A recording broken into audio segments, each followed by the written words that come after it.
चलिए आज की इस वीडियो में बताने वाले हैं जनरल नॉलेज, मतलब कि जीके को बताने वाले हैं। आप जो बिहार पुलिस का एग्जाम देने वाले हैं, जो भी बच्चे, आप लोग देख सकते हैं। बिहार पुलिस के लिए टॉप जीके क्वेश्चन क्या है, यहाँ से डायरेक्ट आपके एग्जाम में पूछे जाने की संभावना है। यहाँ से आप जो भी बच्चे 19,838 पद के लिए 838 पद के लिए अप्लाई किए हैं, वो इस पूरे क्लास को देख के जाइएगा। हम यकीनन बताते हैं, जितना भी सवाल बताएंगे यहाँ से, इस क्लास से मतलब कि 10 प्रश्न डायरेक्ट पूछने की संभावना है, क्योंकि वैसे ही क्वेश्चन आए हैं जो परीक्षा में आने की संपूर्ण संभावना है। तो चलिए इस क्लास को स्टार्ट करते हैं। देखिए पहला सवाल ऑनलाइनर के फॉर्मूला है, आप लोग देख लीजिए। ऑनलाइनर है, यहाँ पर देखिए पहला सवाल है कि लोह पुरुष किस महापुरुष को कहते हैं। लोह पुरुष किस महापुरुष को कहते हैं, तो ये हो जाएंगे सरदार वल्लभ भाई पटेल को कहते हैं। किसको कहते हैं, तो सरदार वल्लभ भाई पटेल को क्या कहा जाता है, लोह पुरुष कहा जाता है। ठीक है, चलिए अगला प्रश्न को देखते हैं। नेताजी किस महापुरुष को कहा जाता है। देखिए यहाँ पे कि नेताजी किस महापुरुष को कहा जाता है। आप यहाँ पे देख सकते हैं, तीज सुभाष चंद्र बोस को कहा जाता है। क्या क्या कहा जाता है, नेताजी सुभाष चंद्र बोस को कहा जाता है। एक और प्रश्न यहाँ से बनेगा, देखिए यहाँ पे एक और प्रश्न बनेगा कि दिल्ली चलो की नारा किसने दिए थे। दिल्ली चलो की नारा किसने दिए थे, दिल्ली चलो का नारा किसने दिए थे, ये सुभाष चंद्र बोस ने दिए थे। कौन दिए थे, सुभाष चंद्र बोस ने दिए थे। चलिए अगला प्रश्न को देख लेते हैं। अगला प्रश्न है कि दिल्ली स्थित, यहाँ पर देख सकते हैं कि दिल्ली स्थित लाल बहादुर शास्त्री का समाधि किस घाट पर हुआ था, उस घाट का नाम क्या है। तो जो लाल बहादुर शास्त्री थे, लाल बहादुर शास्त्री की समाधि किस नाम के घाट पर हुई थी, तो वो हुआ था विजय घाट पे। कौन सा हो जाएगा, विजय घाट पे हुआ था। किनका समाधि, तो लाल बहादुर शास्त्री का। और यहाँ से भी एक और सवाल बनेगा लाल बहादुर शास्त्री का, कि मतलब कि जय जवान, यहाँ पर आप देख सकते हैं जय जवान जय किसान, जय जवान जय किसान का नारा किसने दिए थे, जय जवान जय किसान का नारा, तो ये दिए थे लाल बहादुर शास्त्री ने दिए थे। कौन दिए थे, लाल बहादुर शास्त्री ने दिए थे जय जवान जय किसान के नारा। चलिए अगला प्रश्न को देख लेते हैं। अगला प्रश्न है कि महाभारत के रचयिता कौन है। महाभारत के रचयिता कौन है, तो महाभारत के जो रचयिता हो जाएंगे ना, महर्षि वेद व्यास हो जाएंगे। क्या कौन हो जाएंगे, महर्षि वेद व्यास हो जाएंगे। और यहाँ पर पूछ रहा है कि अर्थशास्त्र नामक पुस्तक किसने लिखी थी, तो अर्थशास्त्र नामक पुस्तक चाणक्य ने लिखी थी। चाणक्य, कौटिल्य ने लिखी थी। इसको क्या शॉर्टकट में क्या बोला जाता है, कौटिल्य ने बोली थी।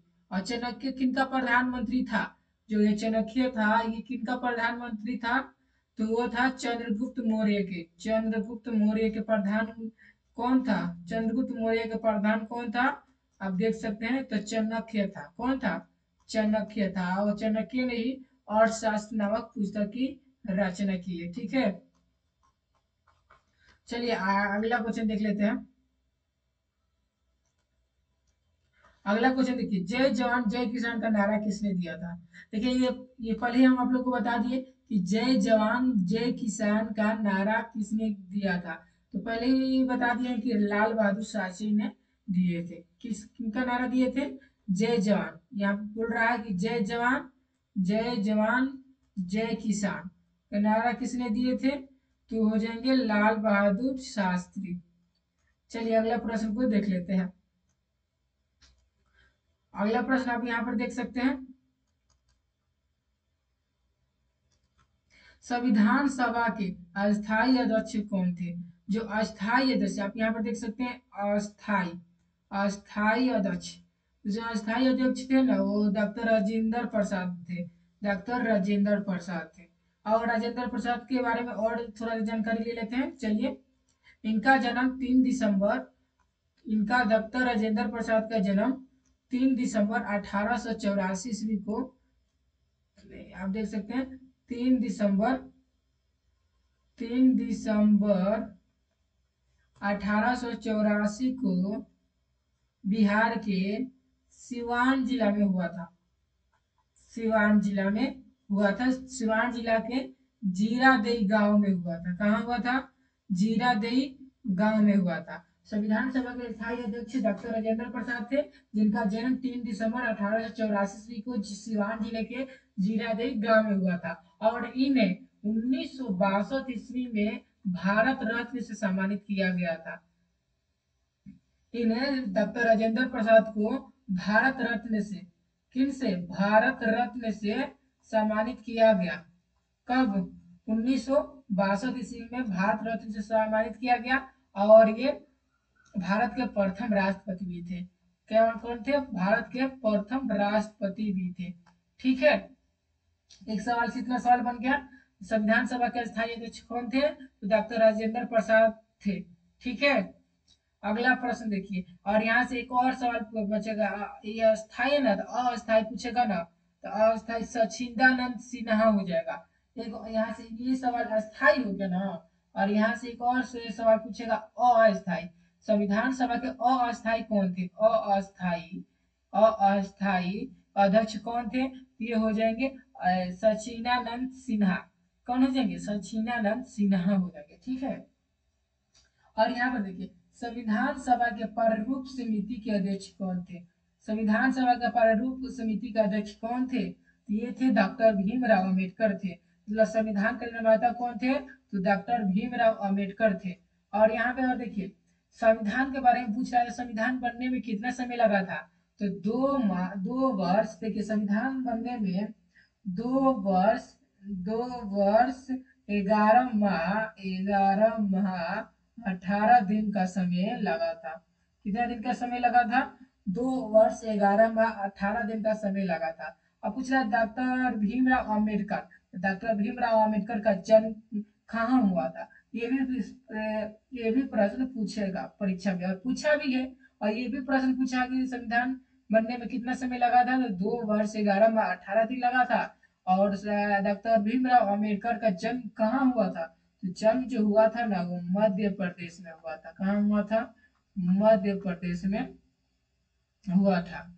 ठीक है, और पूछेगा कि कब हुआ था? तो 1894 में हुआ था।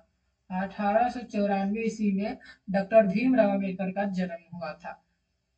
ठीक है, अगला देखिए। देखिए यहाँ अगला प्रश्न कि विश्व रेड क्रॉस दिवस किस तारीख को मनाया जाता है? किस तारीख को मनाया जाता है? तो ये मनाया जाता है 8 मई को।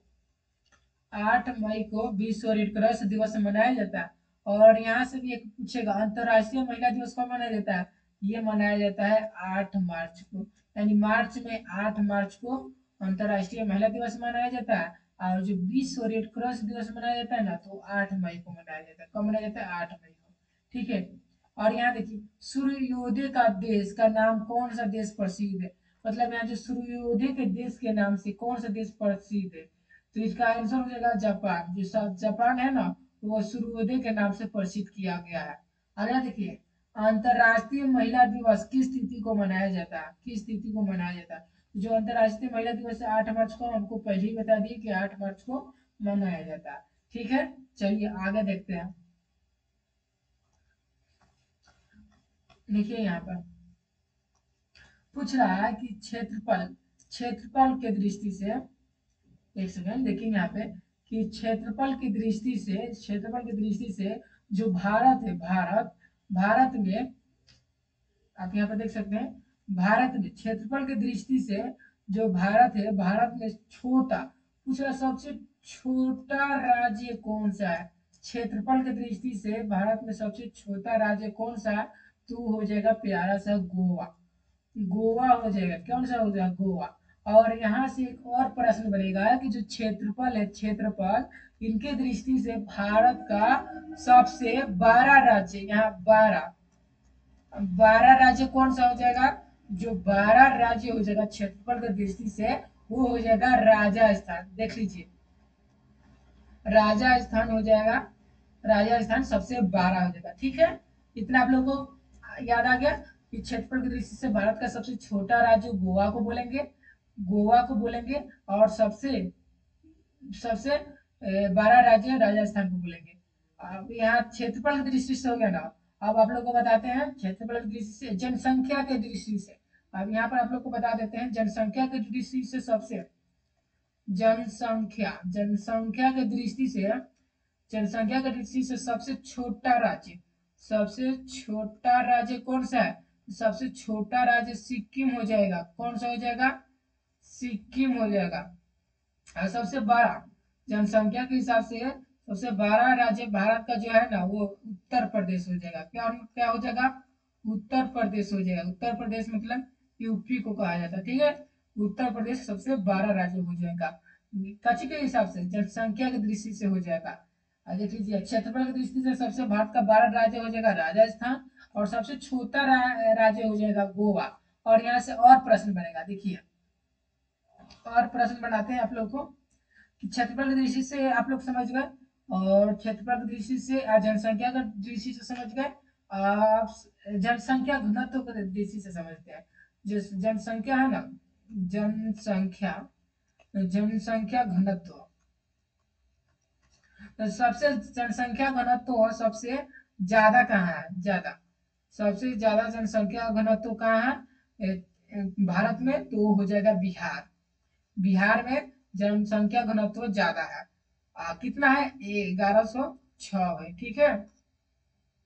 और सबसे कम जनसंख्या घनत्व कहाँ है? सबसे कम हो जाएगा अरुणाचल प्रदेश। कहाँ पे हो जाएगा? अरुणाचल प्रदेश में हो जाएगा, अरुणाचल प्रदेश, ठीक है। तो आप लोग यहाँ पर देख सकते हैं सबसे कम हो जाएगा अरुणाचल प्रदेश, और सबसे ज्यादा बिहार हो जाएगा जनसंख्या घनत्व में, ठीक है। चलिए आगे देखते हैं। आगे देखिए, ओणम किस राज्य का प्रसिद्ध त्योहार है? ओणम किस राज्य की प्रसिद्ध त्योहार है? तो ओणम जो हो जाएगा ना, केरल का हो जाएगा। अलग अलग राज्य का अलग अलग अलग प्रसिद्ध त्योहार होता है, ठीक है। जैसे बिहार का प्रसिद्ध त्योहार कौन सा होता है? तो छठ पर्व होता है। कौन सा पर्व होता है? छठ पर्व होता है, बिहार का प्रसिद्ध त्योहार होता है, ठीक है। अगला है, यहाँ पर देख सकते हैं अगला प्रश्न, देखिए अगला प्रश्न है, दिल्ली भारत की राजधानी कब बनी थी? यहाँ पर पूछ रहा है कि दिल्ली भारत की राजधानी कब बनी थी। यहाँ पर देखिए साफ सुथरा है कि दिल्ली भारत की राजधानी कब बनी थी। ये प्रश्न 17वीं बीपीएससी, आप लोग देख सकते हैं 17वीं बीपीएससी का जो पीटी का एग्जाम हुआ था, यानी प्रीलिम्स का, उसमें यह सवाल पूछा गया था। क्या पूछा गया था? दिल्ली को भारत की राजधानी कब बनाया गया? तो बनाया गया 1911 ईस्वी में, दिल्ली भारत की राजधानी बनी थी। क्या बनी थी? दिल्ली को भारत की राजधानी बनाया गया था। सवाल उठेगा कि दिल्ली भारत की राजधानी 1911 में बनी थी, तो उससे पहले कहाँ थी? तो भारत की राजधानी 1911 से पहले कहाँ थी? तो कलकत्ता थी। कहाँ थी? आप यहाँ पर देख सकते हैं, कलकत्ता थी, ठीक है। दिल्ली भारत की राजधानी 1911 में बनाई गई, लेकिन उससे पहले कोलकाता को भारत की राजधानी बनाया गया था, ठीक है। अगला प्रश्न देखिए, सबसे चमकीला ग्रह कौन सा है? सबसे चमकीला ग्रह कौन सा है? पूछ रहा है कि जो कौन सा ग्रह ऐसा है जो सबसे चमकता है, मतलब सबसे चमकीला है। तो चमकीला ग्रह में हो जाएगा ना, शुक्र हो जाएगा। कौन सा ग्रह हो जाएगा? शुक्र, शुक्र ग्रह हो जाएगा, ठीक है। चलिए आगे देखिए, भारत का राष्ट्रीय पशु कौन सा? जो भारत का राष्ट्रीय पशु है ना, वो हो जाएगा बाघ हो जाएगा, ठीक है। बाघ हो जाएगा। और राष्ट्रीय पक्षी पूछ रहा है यहाँ पे, राष्ट्रीय पक्षी, तो राष्ट्रीय पक्षी मोर हो जाएगा। क्या हो जाएगा? मोर। अब भारत का राष्ट्रीय जलीय जीव कौन सा है? तो हो जाएगा गंगा डाल्फिन। आप यहाँ पर देख सकते हैं गंगा डाल्फिन हो जाएगा। यहाँ से एक और प्रश्न बनता है कि विरासत पशु कौन है? भारत का विरासत पशु कौन है? विरासत पशु कौन है? जो भारत का विरासत पशु है ना, वो हो जाएगा आपका, कौन हो जाएगा बताइए सभी लोग। विरासत पशु में आप लोग का हाथी हो जाएगा। क्या हो जाएगा? हाथी। हाथी को विरासत पशु कहते हैं। ये भी बिहार पुलिस में पूछा हुआ प्रश्न है, ठीक है। बिहार पुलिस में आया हुआ है ये प्रश्न। कि भारत का विरासत पशु कौन है, ये भारत का जो विरासत पशु हो जाएगा ना वो हाथी हो जाएगा, ठीक है। चलिए आगे अगला देखते हैं। देखिए यहाँ पे भारत का राष्ट्रीय फल पूछा है, भारत का राष्ट्रीय फल कौन सा। तो भारत का राष्ट्रीय फल आप लोग जानते करते हैं कि आम है। और भारत का राष्ट्रीय फूल जो है वो कमल है, कमल है, ठीक है। और भारत का राष्ट्रीय पेड़ बरगद है, बरगद है। आप देख लीजिए, याद कर लीजिए, नहीं तो याद है तो रिवीजन कर लीजिए कि भारत का राष्ट्रीय फल आम को बोला जाता है, और राष्ट्रीय फूल कमल को बोला जाता है, और भारत का राष्ट्रीय पेड़ बरगद को कहा जाता है, ठीक है। चलिए आगे देखते हैं। भारत का राष्ट्रीय खेल कौन सा है बताइए। देखिए यहाँ पे राष्ट्रीय भारत का राष्ट्रीय खेल कौन सा। तो भारत का राष्ट्रीय खेल है ना वो हॉकी है, हॉकी। हॉकी आप लोग समझते हैं हॉकी किसको बोला जाता है, जिसको जो एक डंडा ले लिया जाता है, डंडा, और गेंदा मारा जाता है, गेंदा फेंका जाता है, उसको हॉकी बोला जाता है। लेकिन भारत में हमको देखे से बहुत ही कम खेला जाता है। और सबसे ज्यादा कौन सा खेल खेला जाता है, वो क्रिकेट खेला जाता है, ठीक है, क्रिकेट खेला जाता है, क्रिकेट, ठीक है। लेकिन हॉकी को राष्ट्रीय खेल का दर्जा प्राप्त है, ठीक है। अगला देखिए, भारत का राष्ट्रीय झंडे की लंबाई और चौड़ाई का अनुपात कितना होता है।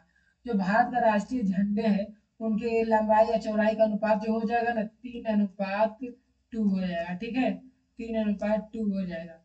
अब यहाँ पर देखिए आगे कि भारत का जो राष्ट्रगान है, भारत का जो राष्ट्रगान किसने लिखा था। तो देखिए राष्ट्रगान है, राष्ट्र, यहाँ देखिए राष्ट्र, ये रविंद्रनाथ टैगोर हो जाएगा, क्या हो जाएगा, रविंद्रनाथ टैगोर। अब भारत का राष्ट्रीय गीत कौन सा है, तो राष्ट्रीय गीत पूछ रहा है तो वंदे मातरम। देखिए राष्ट्रीय गान जो है ना वो रविंद्रनाथ टैगोर ने लिखे थे। राष्ट्रीय गीत कौन सा है, तो वंदे मातरम हो जाएगा, वंदे मातरम। कौन हो जाएगा, वंदे मातरम। तो लेकिन ये राष्ट्रगान है तो रविन्द्रनाथ टैगोर ने लिखे हैं।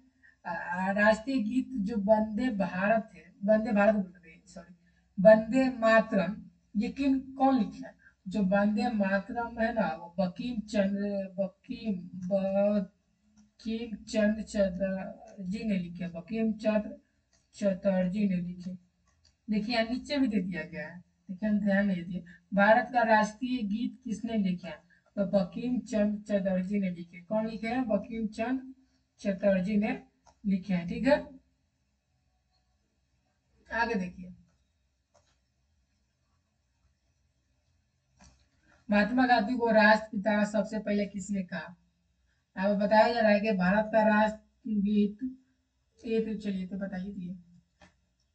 महात्मा गांधी को राष्ट्रपिता सबसे पहले किसने कहा। राष्ट्रपिता और नेताजी सुभाष चंद्र बोस ने कहे थे। नेता सुभाष चंद्र बोस ने जो दिल्ली चलो के नारा दिए थे, दिल्ली चलो के नारा दिए थे, वही महात्मा गांधी को क्या बोले थे कि राष्ट्रपिता के नाम से तो सबसे पहले बोले थे, ठीक है। हमारा राष्ट्रीय पहचान कौन सा है, तो संघ संवत है, संघ संवत है।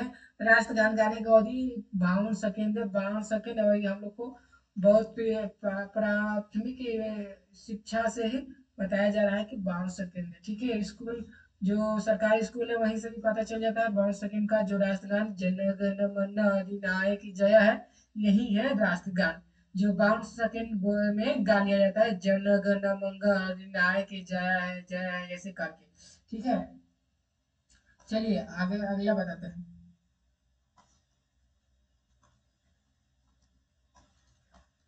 देखिए रेडियो एक्टा की खोज किसने की थी। देखिए यहाँ पे रेडियो एक्टा की खोज किसने की थी, तो हेनरी बेकनेल ने किया था। ये हेनरी बेकनेल ने किया था, क्या किया था, रेडियो एक्टा की खोज किया था, हेनरी बेकनेल ने किया था, ठीक है। पेस मेकर का संबंध शरीर के किस अंग से है, तो जो पेस मेकर है ना वो हृदय से संबंध रखता है, तो इसका आंसर हृदय हो जाएगा, ठीक है। मानव शरीर की किस ग्रंथि को मास्टर ग्रंथि कहते हैं, ठीक है। देख लीजिए मास्टर ग्रंथि ये काफी महत्वपूर्ण है आपके परीक्षा की दृष्टि से। मास्टर ग्रंथि पिट्यूटरी ग्रंथि को कहते हैं, यानी पीयूष ग्रंथि को भी कहते हैं। यहाँ पे पीयूष ग्रंथि है और यहाँ पे पिट्यूटरी ग्रंथि भी हो सकता है, मतलब दोनों में जो भी रहे आप लोग टिक मार दीजिएगा। मास्टर ग्रंथि पिट्यूटरी ग्रंथि को कहते हैं और पीयूष ग्रंथि को भी कहते हैं, ठीक है। आगे देखिए इसका कार्बन का सर्वाधिक शुद्ध रूप कौन सा है? तो जो कार्बन का सर्वाधिक शुद्ध रूप होता है वो हीरा होता है, हीरा। और इसका अपर्तनांक कितना होता है? तो इसका अपर्तनांक हो जाएगा 2 आप देख सकते हैं 2.42 होता है इसका अपर्तनांक। ठीक है, आगे देख सकते हैं एक्सरे का आविष्कार किसने किया था? एक्सरे का आविष्कार रंटजन ने किया था। ठीक है, किस धातु का प्रयोग मानव द्वारा सबसे पहले किया गया था? ये हिस्ट्री का प्राचीन इतिहास का सवाल है। इसका हो जाएगा तांबा। तांबा का उपयोग मानव ने सबसे पहले किया था। अब यहाँ पर देखिए, ये भी प्रश्न काफी महत्वपूर्ण है, यहाँ पर देख लीजिए। अंतरिक्ष यात्री को बाएं आकाश कैसे दिखाई पड़ता है? ये एनसीईआरटी का प्रश्न है। अंतरिक्ष यात्री को बाएं आकाश कैसे प्रतीक दिखाएगा? तो वो काला दिखेगा। कैसे दिखेगा? काला। यानी कि जो भी अंतरिक्ष में जाएगा तो उसको जो आकाश यहाँ से नीला दिखाई देता है ना पृथ्वी से, वो अगर ये अंतरिक्ष में जाएगा ना तो क्या दिखाने लगेगा? काला दिखने लगेगा। ठीक है, दूरबीन का आविष्कार किसने किया था? दूरबीन का आविष्कार गैलीलियो ने किया था, गैलीलियो ने। ठीक है, दिल्ली स्थित महात्मा गांधी की समाधि का नाम क्या है? तो वो है राजघाट है। ठीक है, राजघाट। अब यहाँ पर देखिए अगला प्रश्न है कि भारत में, देखिए यहाँ पे भारत में पहली रेल कहाँ तक चली थी? यहाँ पर परिवहन से सवाल पूछा गया कि भारत में पहली रेल कहाँ तक चली थी?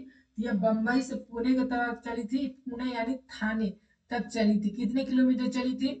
34 किलोमीटर चली थी। और कब चली थी? 1853 ईस्वी में चलाई गई थी।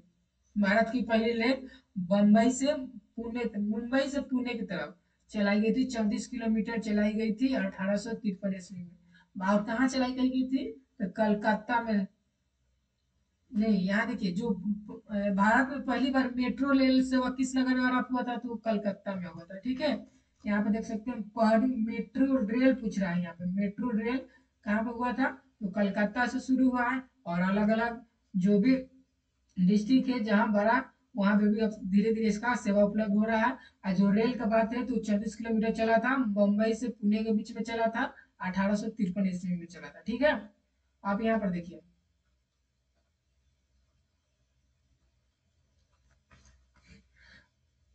ये आप लोग ये लोग आप लोग को बताइए थे कि भारत में रेल का आरंभ किस सन में हुआ था? तो 1853 ईस्वी में हुआ था। भारत में रेल में सबसे पहले कितने किलोमीटर तक चली थी?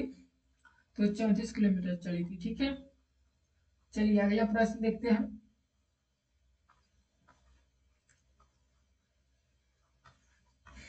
देखिए इतने इस वीडियो में बताए हैं, अगले क्लास में और जीके को बताएंगे, जो कि यहाँ से आपके वीडियो आपके परीक्षा में डायरेक्ट पूछे जाने की 100% चांस है, 100%। और यहाँ से प्रश्न पूछे भी जाते हैं, और जितने भी प्रश्न बताए वो किसी न किसी एग्जाम में पूछा ही हुआ प्रश्न है। ठीक है, तो आप लोग इसे याद कर लीजिए।